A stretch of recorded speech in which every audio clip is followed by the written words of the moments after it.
Right, up top here we have our UNITA, our two UNITA units. So the one, I think we're going to move into this village, and this particular one here we're going to move into this village.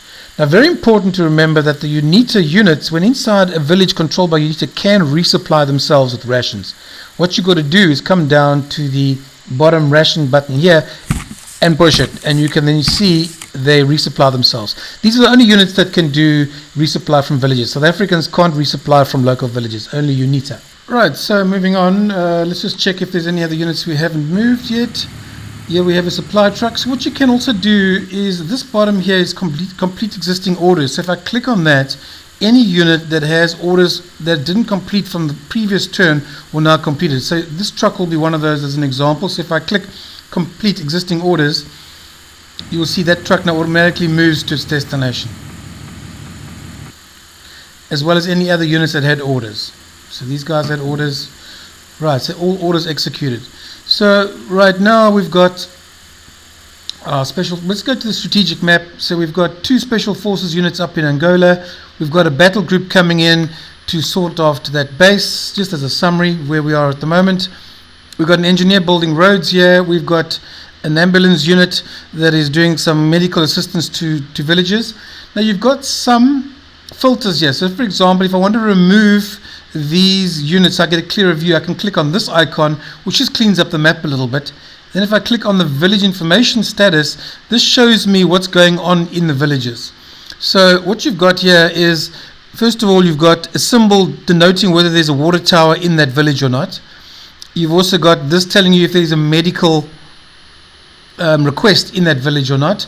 Also tells you if it's got aid in the village or if it's covered by a clinic. So it's just general information you've got on the villages at a quick glance if you want to have a look, and you just click it off to toggle it off again. You then also got a logistics, SADF logistics status. If you click on that, it will then put an icon above each South African SADF unit, which will show you the status of the repair and the status of the fuel. If it's green, it's good. If it's yellow, it's not so good. If it's red, it's pretty bad. So it just gives you an idea, if you look at the map overall, what's the logistical situation looking like for your units. For infantry, you can see, for example, this one has fairly low rations, maybe half rations, and in good health. This engineer unit is in good repair, but has a sort of half a tank full of fuel. So just a quick indication to see how things are going. You've also got the ability to drop a marker on a map, which I'll show you in a minute, but effectively, when you want to remember to come back to a particular area, you can click here on the marker unit, and then your cursor changes to a marker pen, and then you can click, say for example, on this village, not on the village, next to the village, you get a red circle. So this is quite important when you start finding tracks. It's just a way of putting a reminder on the map for you to remind you that there's something going on in that area. If you want to get rid of it, you just click on the little X and it'll get rid of it. But we'll come to that as soon as we discover some form of enemy activity, which seems to be eluding us at the moment. So if we look at the map, all orders have been executed. We can now look to see if there's any other units that haven't been moved that still have action points by clicking on the next unit button.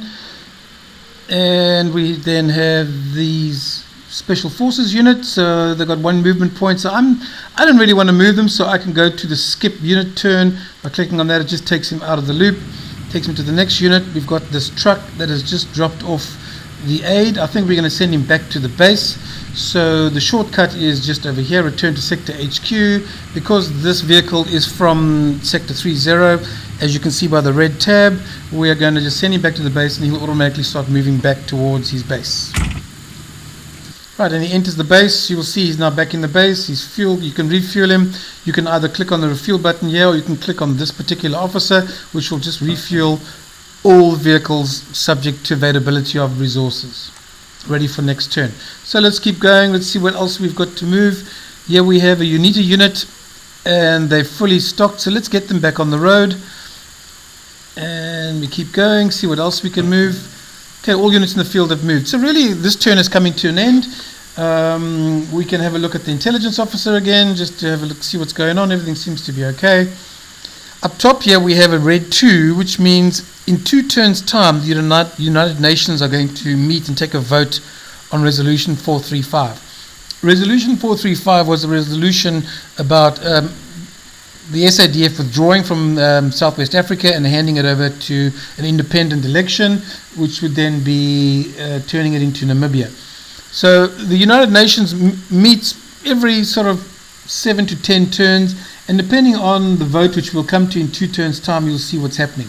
But in the interim, what you can see, things are pretty flat. The Hearts and Minds score is trending over the last 3 turns. The health situation is getting a little bit better because it's going down. Hearts and Minds, you want it to go up if it's good for SADF. The military situation is not doing that great because you're really not finding any enemy. So at the end of the day, you need to start stepping up efforts more towards detecting enemy than doing humanitarian infrastructure. Right, so I think on that note, our Hearts and Minds are still sitting at 51, so it's better than below 50. Looking good, and let's end the turn.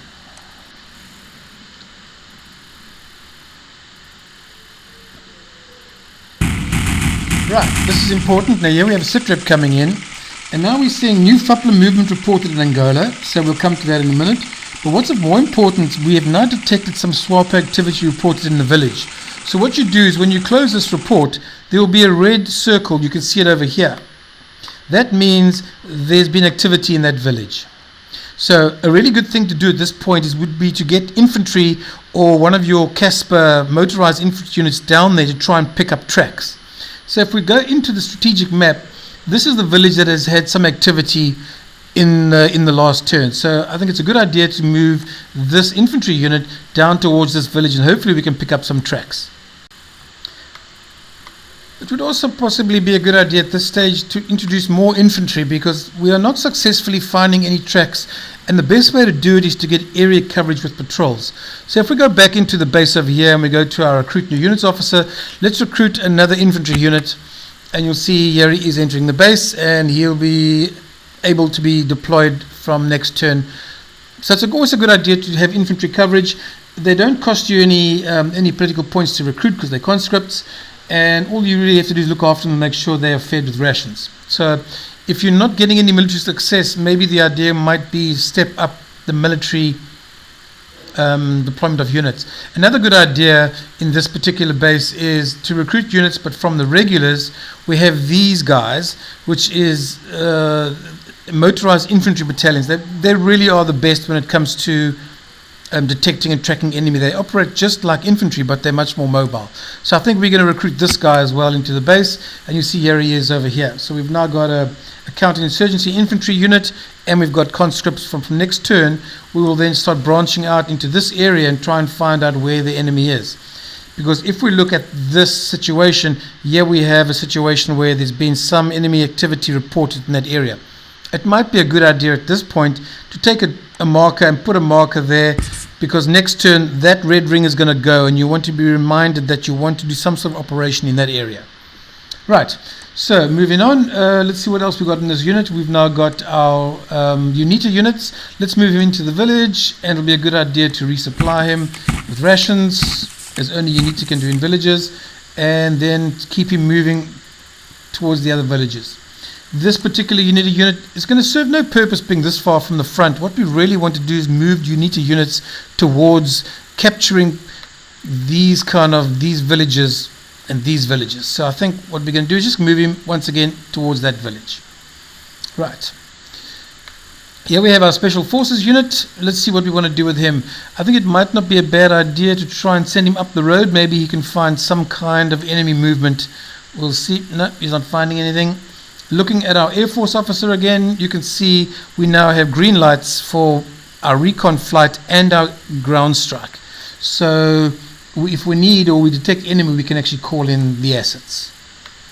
So in the SITREP, we were told that we did find new FUPLA units. So if we go over here and we go into the SITREP, new FUPLA movement reported in Angola, which indicates that someone has detected these guys. And what's happened is we've now got our Special Forces have detected 2 units. One, if you mouse over it, is a truck. So that's possibly carrying SWAPO cadres, so that's a good target.